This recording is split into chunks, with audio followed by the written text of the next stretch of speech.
জীবনে প্রথমবারের মতো প্যাসেঞ্জার ছাড়া অটো চালাইলাম আর সুন্দর ভিউ দেখতে দেখতে চলে গেছিলাম এক জায়গা দাওয়াত খাইতে। আসসালামু আলাইকুম ছোট্ট বন্ধুরা, এই গরমের মধ্যে ঈদ গেছে কিন্তু কোনো হানে দাওয়াত খাইতে যাই নাই, কারণ দাওয়াত খাইতে গেলেই সবাই খালি গরুর গোস্ত খাওয়াবে, আর এই গরমে দাওয়াত খাওয়া খুবই ইম্পসিবল, আর ভিডিও বানানো আর থেকেও বেশি ইম্পসিবল। এদিকে আমি একটু ভিডিও করতে আসলাম রোদ্দুরের মধ্যে, দেখলাম যে মাঝখানে একটু ফুটবলের মতো বোতল পড়ে রয়েছে।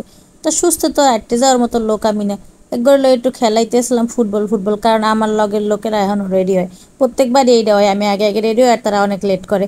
তারপর সুন্দর একটা ভিউ দেখতে দেখতে চলে গেছিলাম। আসলে এই গ্রামের রাস্তাগুলো এত সুন্দর, মনে হয় যেন পুরো যাওয়ার টাইমে পুরোটাই ভিডিও করি, কিন্তু এত ভিডিও করা তো আর সম্ভব না।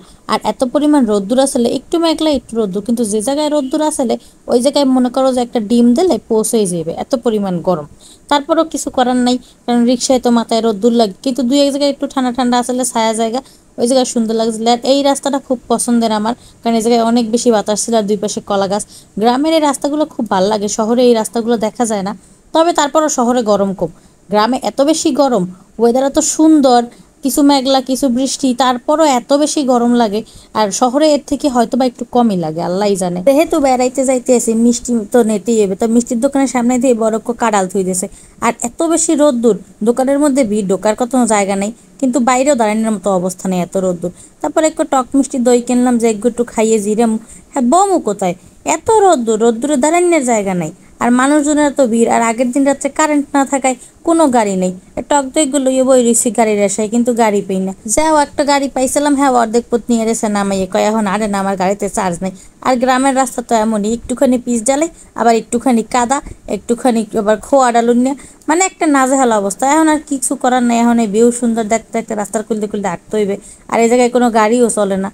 ওই দিকে দেখলাম বাগানের মধ্যে কে জানি একটা সিন্দুক, আগের কালে এইগুলোই আলতে মনে হয় সিন্দুক, এখন আবার হেরা বাগানে হেলাই দিছে, এর মধ্যে শোনা গয় না আছে কিনা কেটা জানে। তো আসার পরেই ছোট্ট বাচ্চা আমার ওয়েলকাম করলো একটা চকলেট দিয়ে। বাচ্চা অনেক কিউট আসলে, এখন বাচ্চারা কেউ কিছু দিতে চায় না।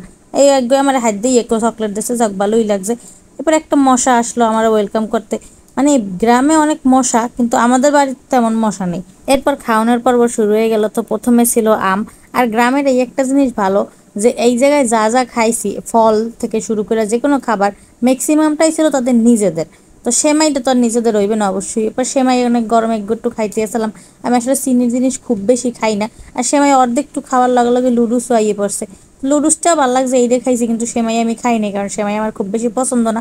আর ওই যে বলছিলাম যে গ্রামের সব থেকে সুন্দর জিনিস হয়েছে এদের ফল, সব কিছু নিজেদের একদম ঘরের হয়।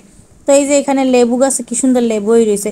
শহরে তো লেবু কিনে খাওয়া লাগে, কিন্তু গ্রামে গাছ দিয়ে ছিঁড়ে লেবু খাওয়ার মজাই আলাদা। তারপরে একটু বাইক নিয়ে দিলাম গাছে উড়িয়ে, কারণ ডাব তো খাইতেই হবে, এটা তো কম্পালসারি গ্রামে গেলে। আর ডাবগুলো অনেক মিষ্টি ছিল। যতক্ষণে ডাব পাড়া শেষ না ততক্ষণ বোর হইয়া উঠলাম এক অটো রিক্সায়, মনে করলাম একটু চালাই। কিন্তু কেউ আমার দেখে একটু বর্ষা না পাইয়া অটোতে আর কেউ ওঠে নাই, আমি একলাই বইয়ে রইছিলাম। এরপর সবার মিললে ডাব পাড়তে খাইলাম। তারপরে ছিল দুপুরের খাবারে যা যা থাকে আর কি, ঈদের টাইমে আইটেম, ওই সব কিছু খাবার ছিল, খাইলাম দইলাম। এরপর সন্ধ্যাবেলা বাড়ি চলে এলাম। ভিডিওটা অনেক লম্ব হয়ে গেছে, এখানে খাওয়ান লাওয়ান আর দেখাইলাম না। তো কেটা কেটা কোরবানিতে কোথায় কোথায় ঘুরতে গেছেন অবশ্যই কমেন্ট করে জানাবেন। আর ভিডিওটা এই পর্যন্ত দেখার জন্য ধন্যবাদ। ভালো থাকুন, সুস্থ থাকুন, আল্লাহ হাফেজ সবাইকে।